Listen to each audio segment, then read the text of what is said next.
Ferns to me are one of the most fantastic foliage plants.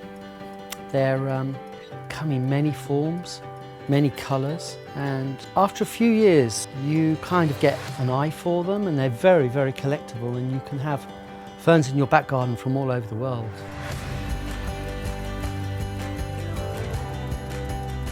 My name's Stephen Fletcher, and we run a nursery called Fernatix.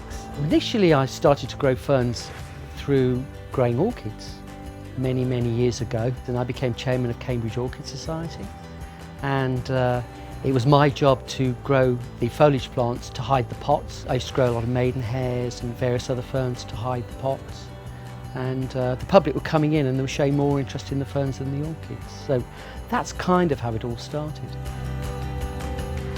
When we first started showing for the RHS, it's going back to 2003, and our first display was at Wisley. I remember Kerry and I, we were really, really nervous, incredibly nervous, because we didn't realise how many judges peered into your display until we saw them.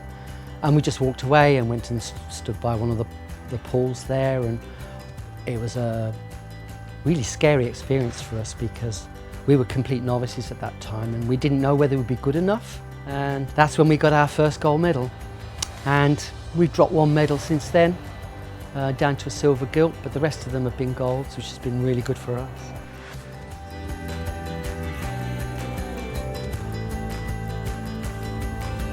What I've always endeavoured to do is grow plants to a standard that I would want them to be. Quite often as a youngster I used to purchase plants or mail order, and you used to be quite disappointed with the results. And I always work really hard to do the best I can.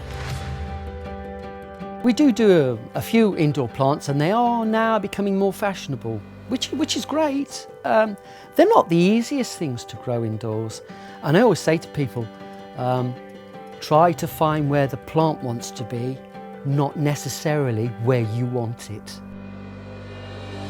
When I do my first tray of spore from a fern that I have selected, it's almost like going back to when I used to grow orchids, and you were growing one for 7 years and you're waiting for it to flower for the first time. And I remember I used to get up early so I could go to the greenhouse to see the flower open for the first time. I used to get a real buzz out of that.